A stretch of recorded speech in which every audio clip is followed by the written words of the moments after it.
Hello दोस्तों, welcome to my YouTube channel Entropic Guru. जैसे कि आपको स्क्रीन पे दिख रहा होगा, टारगेट एसएससी जेई 2022। तो हमारी टीम का टारगेट है कि एसएससी 2022 में मैक्सिमम से मैक्सिमम सिलेक्शन हम लोग करा पाएँ, जैसे कि हमें ऑफलाइन क्लासेस में हमारी होती है। ओके, तो आपको यहाँ पे जो एसएससी जेई में जो सिलेबस है, आपका टेक, नॉन टेक और जीएस, ये तीनों आपको यहाँ पे मिलेंगे। ओके, रीजनिंग जो सेक्शन है वो आज से स्टार्ट हो रहा है। तो हम लोगों ने डिसाइड किया रीजनिंग जो है चैप्टर वाइज पढ़ाना ज़्यादा बेस्ट रहेगा, जैसे हम ऑफलाइन पढ़ाते हैं वो ज़्यादा बेनिफिशियल होता है लोगों के लिए। इसमें क्या है कि हम लोग एक एक चैप्टर रीजनिंग के पढ़ाएंगे, जिसमें आपको पहले कॉन्सेप्ट, फार्मूला जो भी यूज़ हो रहा होगा वो बताएंगे। उसके बाद उस पर प्रैक्टिस क्वेश्चन करवाएंगे। ओके, वो भी खासकर जो आपके पीवाईबी वाले रहेंगे, वो प्रीवियस ईयर क्वेश्चन जो रहेंगे। ठीक है, तो हमारा पहला चैप्टर जो है सिटिंग अरेंजमेंट का है। ओके, तो आपको हम सिटिंग अरेंजमेंट का इंट्रोडक्शन देने से पहले बता देते हैं कि रीजनिंग क्या है। जैसे आप लोग को पता है, रीजनिंग में आपका जो जेई में तीनों जो बेस होते हैं, वर्बल, नॉन वर्बल और लॉजिकल रीजनिंग, ये तीनों आपसे पूछे जाते हैं। ठीक है, तो ऐसा नहीं है कि कोई एक जो सेक्शन है वो आपसे आपके सिलेबस में नहीं है, तीनों सेक्शन आपके सिलेबस में है। ठीक है, तो वर्बल में आपको पता ही है, वर्बल में बेसिकली क्या है, जिसमें स्टेटमेंट बेस्ड क्वेश्चन रहता है, जिसको हम पढ़ के समझते हैं और उसका आंसर आपका आंसर देते हैं। नॉन वर्बल में क्या है, इमेज बेस्ड क्वेश्चन रहते हैं, जिसमें इमेज में ही देख कर हम लॉजिक को समझते हैं, उसके बाद उस लॉजिक के बेस पे आंसर देते हैं। इसकी तरह लॉजिकल रीजनिंग में क्या होता है, हमारा जो क्वेश्चन रहता है वो ना तो कैलकुलेशन रहता है, ना ही कोई इमेज का रहता है। ये ए लॉजिक बेस्ड क्वेश्चन रहता है, स्टेटमेंट टाइप का क्वेश्चन रहता है, जिसमें आपको कंक्लूजन स्टेटमेंट फाइंड करने रहते हैं। ओके, बेसिकली यही हमारा रीजनिंग के तीन टाइप है। अब आते हैं सेटिंग अरेंजमेंट। सेटिंग अरेंजमेंट का मतलब होता है कि बैठने का तरीका, या फिर बैठाने का तरीका, आप सब कह सकते हो। तो अगर आप कहीं भी जाते हो तो देखते हो, अगर लाइन लगाई जाती है तो बेसिकली क्या होता है, आपका लीनियर होता है, मतलब ये रो में या तो कॉलम में लाइन लगवाते हैं, या सर्कुलर होगा, या तो रेक्टेंगुलर होगा, या तो स्क्वायर होगा। ओके, ये तीन चार टाइप के ही अरेंजमेंट जो होता है सिटिंग अरेंजमेंट है, और सबको अपने अपने कॉन्सेप्ट हैं। ओके, अभी बताता हूँ कि क्या चेंजेस हो जाते हैं रो को कॉलम में कन्वर्ट करने से, सेंटर रेक्टेंगल में क्या हो जाता है। तो बेसिकली सिटिंग अरेंजमेंट जो हमारा है वो फोर टाइप के ही है।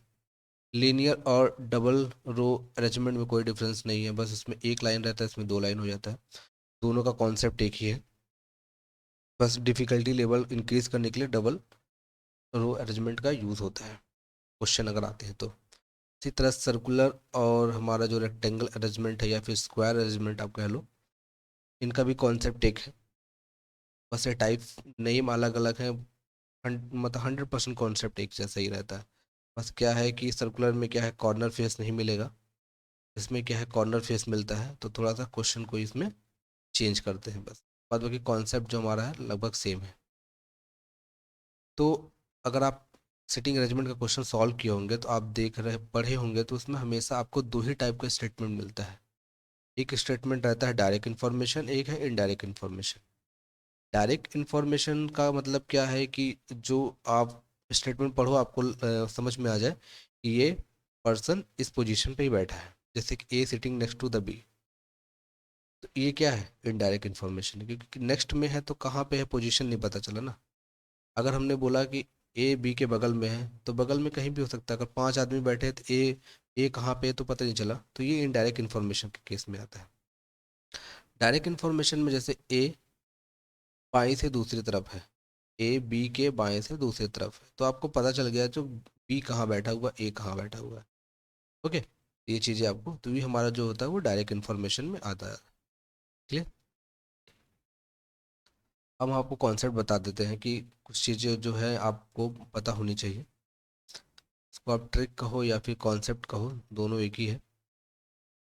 Linear arrangement. लीनियर अरेंजमेंट में क्या होता है कि हमने जैसे बताया कि ये अरेंजमेंट टॉप टू बॉटम, ठीक है, कॉलम में भी हो सकता है और इस तरह रो में भी हो सकता है।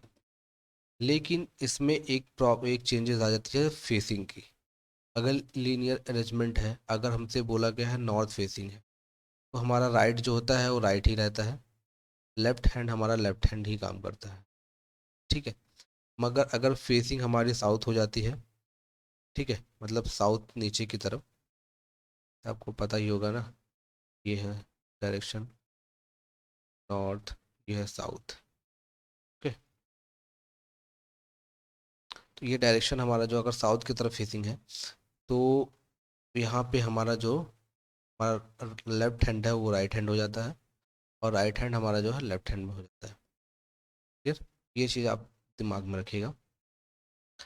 सिमिलरली हमारा ऐसे सर्कुलर और रेक्टेंगुलर अरेंजमेंट में भी होता है। ठीक है, इसमें इसमें क्या है, सेंटर फेसिंग, मतलब सेंटर की ओर, सेंटर से बाहर की ओर, ये दो तरह के कॉन्सेप्ट होते हैं। अगर पर्सन हमारा सेंटर की तरफ फेस किया हुआ है, तो उसका जो राइट होता है वो एंटी क्लॉकवाइज हो जाता है, घड़ी की विपरीत दिशा में, और हमारा जो लेफ्ट होता है वो घड़ी की दिशा में, मतलब एंट क्लॉकवाइज हो जाता है। ठीक है, यहाँ पे देखिए लिखा हुआ है clockwise direction, anti clockwise direction जो हमारा राइट हैंड होता है। ठीक है, और लेफ्ट हैंड हमारा जो होता है क्लॉकवाइज डायरेक्शन में। ठीक है? ये इसका कॉन्सेप्ट होता है। अब यही सेम कॉन्सेप्ट हमारा जो है रेक्टेंगल में भी यूज़ हो जाता है। अगर फेसिंग सेंटर है तो सेम है, हमारा जो राइट है वो एंटी क्लॉक, और लेफ्ट जो हमारा क्लॉक। ठीक है, अगर अवे फ्रॉम सेंटर है तो सेम वही हमारा होता है, जो लेफ्ट हमारा क्लॉकवाइज और राइट हैंड हमारा जो एंटी क्लॉकवाइज। क्लियर,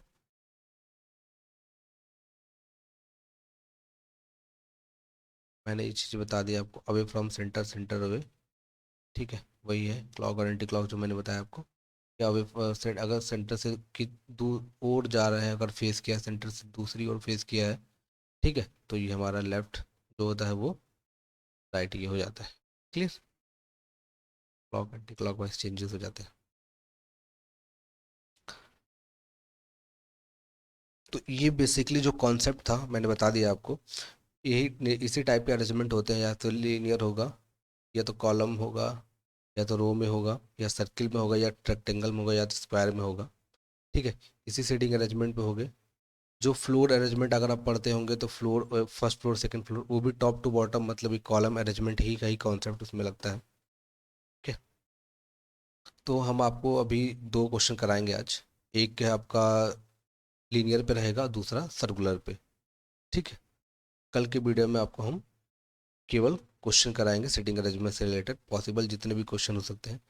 आप लोग का लेवल जो थोड़ा इजी है जेई वाले का, ये रीजनिंग के मामले में। ठीक है, तो उसमें हम मतलब इजी क्वेश्चन ही कराएंगे। ये मीडियम टाइप का क्वेश्चन है जो आपको भी हम दिखा रहे हैं एग्जाम्पल में। तो किसी भी क्वेश्चन को सॉल्व करने से पहले मैं पहले आपको स्टेटमेंट पढ़ने के बाद दो तीन चीज़ें क्लियर कर लेनी होती है। ठीक है, कि किस टाइप का अरेंजमेंट है। ठीक है, फेसिंग क्या है, अगर फेसिंग नहीं है तो बाय डिफ़ॉल्ट एक फेसिंग हम डिसाइड कर लेते हैं। लीनियर में हमेशा हम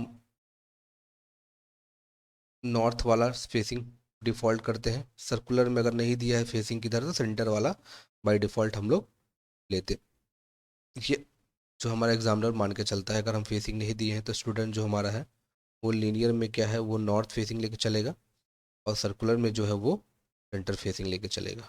ठीक है, तो ये चीज़ आप लोग को डिसाइड कर लेना है। उसके बाद फिर देखना है कि अगर स्टेटमेंट हमारा जो है डायरेक्ट इन्फॉर्मेशन है कि इनडायरेक्ट इन्फॉर्मेशन। अगर डायरेक्ट इन्फॉर्मेशन है तो आप अरेंजमेंट को बनाओ और सीधे पर्सन को बैठाना शुरू कर दो। अगर इनडायरेक्ट है तो उसका हम आपको ये एडवाइस करेंगे, क्योंकि अगर तीन चार स्टेटमेंट है तब तो ठीक है, आपको याद रहेगा कौन सा स्टेटमेंट कहाँ है। अगर क्वेश्चन में जो है बैंक वगैरह में तो 10-10 स्टेटमेंट रहते हैं, तो 10 स्टेटमेंट क्या है आपको याद नहीं रहता, उसका पहले एक आप यहाँ पे राइट साइड में एक आप शॉर्ट स्टेटमेंट बना लो, देन आपको सिटिंग अरेंजमेंट स्टार्ट करो। ये दो तीन चीज़ें आप ध्यान रखोगे तो आपका क्वेश्चन एक बार में सही बनेगा, बार बार स्टेटमेंट पढ़ने की जरूरत नहीं पड़ेगी। ठीक है, तो ये सिटिंग अरेंजमेंट है। इसमें हमने देखा कि फेसिंग नहीं दिया, अगर फेसिंग दिया होता तो स्टार्टिंग में दे देता, तो फेसिंग हम नहीं दिया यहाँ पे। तो ये हमारा है, बोला है कि यहाँ पे ऑन बेंच, इसीलिए मैंने इसको लीनियर अरेंजमेंट में सपोज कर लिया, क्योंकि बेंच पे बैठा है लोगों को। ठीक है, तो इसमें कितने हैं, A B C D, 5 person है।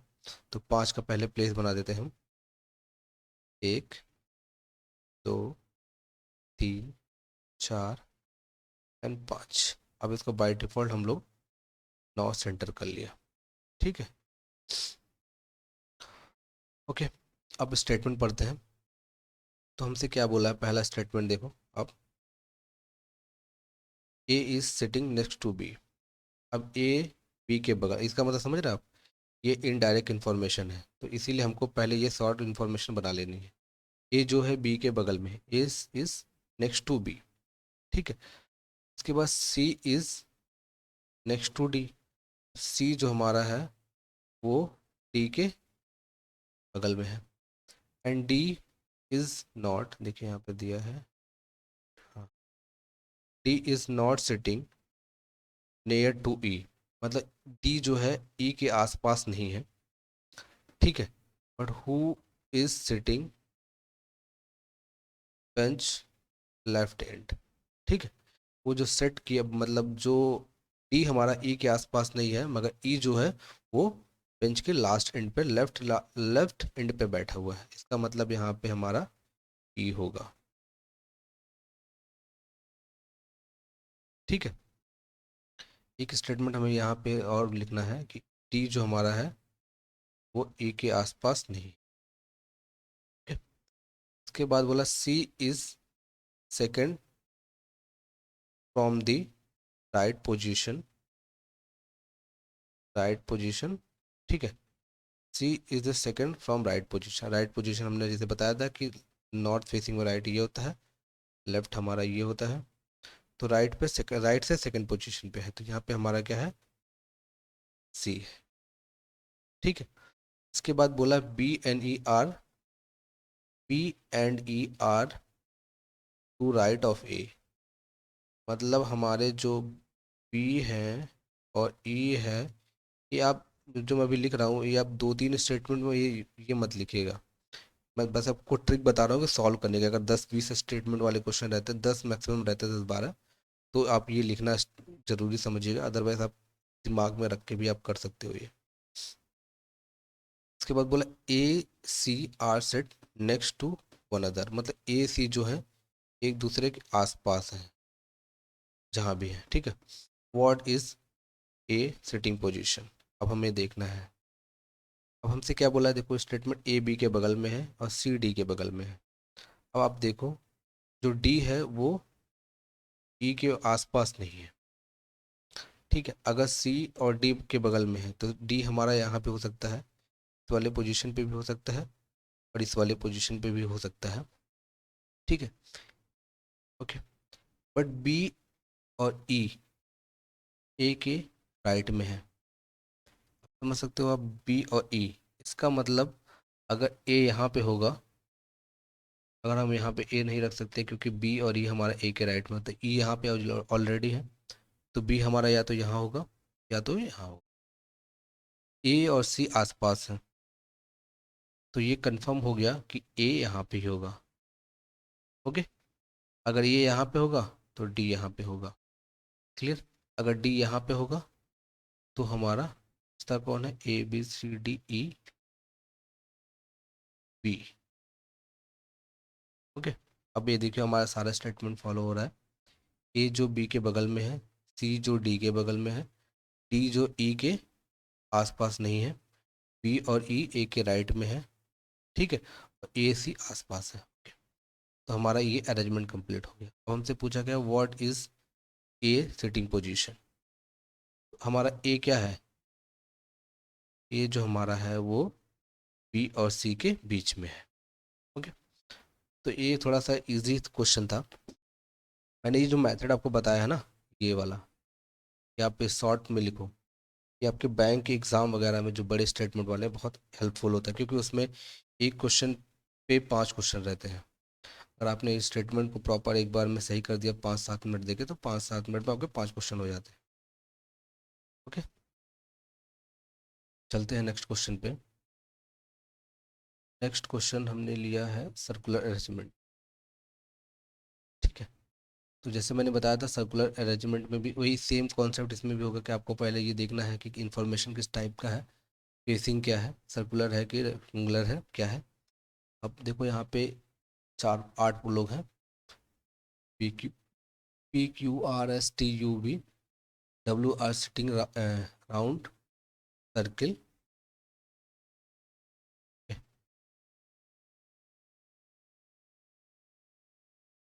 Round circle and facing centre. इसमें क्लियर कर दिया गया है कि फेसिंग जो हमारा है सेंटर की तरफ है। ओके, तो सबसे पहले में क्या है कि एक सर्किल बना ले हम।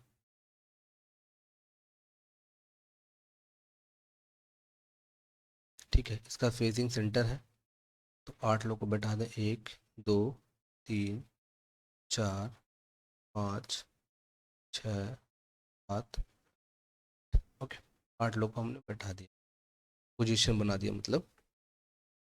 अब स्टेटमेंट, अब मैंने वही चीज़ बताया था आपको, अगर आप चाहें तो या शॉर्ट इन्फॉर्मेशन लिख सकते हो, अदरवाइज आप डायरेक्ट क्वेश्चन भी सॉल्व कर सकते। डायरेक्ट क्वेश्चन करने में थोड़ा सा रिस्क रहता है, कन्फ्यूज़न क्रिएट हो जाता है, तो आप स्टेटमेंट लिख दिया करो, वो ज़्यादा बेस्ट रहता है। अगर डायरेक्ट इन्फॉर्मेशन हो तो, इनडायरेक्ट सॉरी, अगर इनडायरेक्ट इन्फॉर्मेशन पे हो तो। अगर डायरेक्ट है तो आप अरेंजमेंट सीधे बैठाओ, कोई दिक्कत नहीं। तो क्या है, P is second right of T. ठीक है, अब हमारा जो बोला पी जो है सेकेंड राइट ऑफ टी है, तो जैसे मैंने बोला था कि अगर राइट है तो एंटी क्लॉकवाइज डायरेक्शन, अगर लेफ्ट है तो क्लॉकवाइज डायरेक्शन।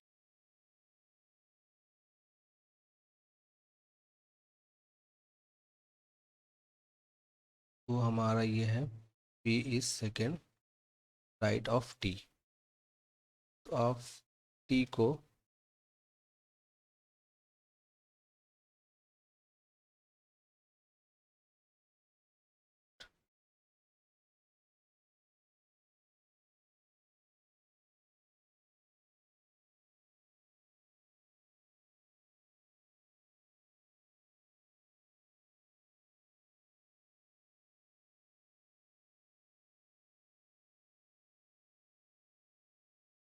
बना लेते हैं। ठीक है, तो टी का पोजीशन कोई भी आप ले लो। ठीक है, टी के राइट में पी है, चलो हम पी के सेकंड राइट में बिठा दें। राइट मतलब एंटी क्लॉक, जैसे मैंने बोला था, तो राइट में एंटी क्लॉक वाइज डायरेक्शन में पी बैठ गया। Who is not neighbour of R and B, जो कि आर और बी के आस पड़ोस नहीं रहेगा। कौन, जो हमारा है P, P is second to the right of T, who is not. ठीक है, ओके। मैंने बोला है कि S is not neighbour of P. S हमारा अगर नेबर नहीं है तो आप यहाँ भी नहीं हो सकता है और यहाँ भी नहीं हो सकता है। देखो, आपको जो रॉन्ग स्टेटमेंट है वो आप अंदर लिखो, राइट स्टेटमेंट बाहर लिखो, इससे क्या कन्फ्यूज़न नहीं रहता है कि आप स्टेटमेंट ईजिली सॉल्व हो जाएगा क्वेश्चन। ठीक है, तो उसके बाद V is neighbour of U, तो V is neighbour of U. T whose neighbour R and B. अच्छा हाँ, एक स्टेटमेंट हमारा यहाँ पे था कि सॉरी, थोड़ा सा नोट पढ़ लिया मैंने। ये जो हमारा है T who is neighbour of R and B, मतलब अब आर एंड बी का नेबर होगा, इसका मतलब समझ सकते हो, आर और बी, या तो आर बी यहाँ पे होगा या तो यहाँ पे होगा। ठीक है, हमसे क्या पूछा है, B is neighbour of U, U is not between S and W, W is not between U and S. आपने सारे स्टेटमेंट पढ़ लिए, आपको अब फिर कंक्लूजन निकालना है, इसीलिए हमने बोला था कि यहाँ पे आप जो शॉर्ट स्टेटमेंट लिखो। ठीक है, ये ना लिखने से कन्फ्यूजन क्या होता है, फिर बार बार आपको स्टेटमेंट होता है। ठीक है? तो जैसे कि हम लोग को पता है, यस या तो यहाँ पे होगा या तो यहाँ पे होगा। ठीक है, अब हमसे पूछो ये यहाँ पे भी नहीं होगा, यहाँ पे भी नहीं होगा, इसका मतलब एस का पोजीशन हमारा यहाँ पे हो जाएगा। ओके, और अगर इसका पोजीशन हमारा डिसाइड हो गया, उसके बाद हमसे पूछा है कि V is neighbour of U. अगर वी का नेबर यू को बनाना है तो वी को यहाँ बैठाना पॉसिबल नहीं होगा, कि इसका नेबर पी और टी हो जाएंगे, इसका मतलब वी हमारा यहाँ पे कहीं होगा, ठीक है, इन 4 पोजीशन में से बी कहीं होगा। बट हमसे क्या पूछा है कि Q is not between S and W. अब एस है, यहाँ पे डब्लू है, तो यहाँ पे क्यू नहीं होगा, ठीक है। अगर क्यू नहीं होगा तो हमारा क्या हो सकता है, यहाँ पे देखते हैं। W is not between S and, तो अगर एस और यू के बीच में है तो देख लो आप यहाँ पे, ये हो जाएगा यहाँ पे डब्लू।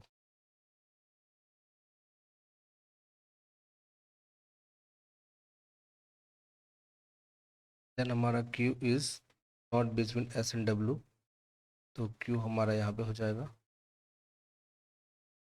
ओके। देन हमारा W is not between U N S, तो यू को हम यहाँ बैठा सकते हैं।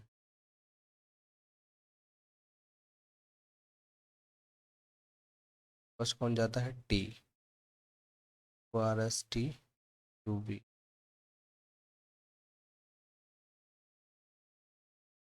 P U R S T U, तो वी हमारा यहाँ। अब आप चेक कर लो, यू वी हमारा जो नेबर है यहाँ है। U is not between S and W, U S W के बीच में नहीं है, ठीक है। W is not between U N S, हाँ, यू और एस के बीच में डब्लू नहीं है, ठीक है। के बाद S is not neighbour of P, S जो हमारा नेबर ऑफ पी नहीं है, ठीक है। तो सारे स्टेटमेंट सही है।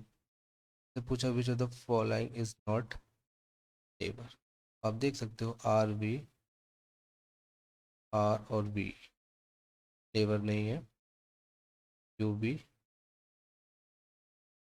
भी है, आर पी भी है, यू डब्ल्यू है।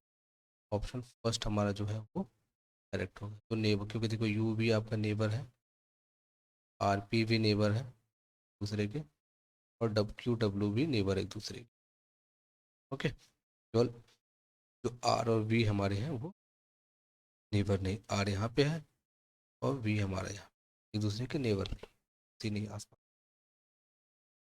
तो ये सेटिंग अरेंजमेंट का बेस्ट तरीका होता है सॉल्व करने का, ठीक है। वो आप लोग को ये पसंद आया होगा। Okay, thank you for watching my video. Please आप लोग शेयर और सब्सक्राइब करिए, इससे हम लोग को मोटिवेशन मिलता है। अगर आपको किसी टॉपिक पे स्पेशल वीडियो चाहिए तो आप कमेंट में सजेस्ट कर दो, तो मैं उसका एक कॉन्सेप्ट वाइज अच्छा वीडियो बना के आपको शेयर कर दूंगा, ठीक है। Okay, thank you.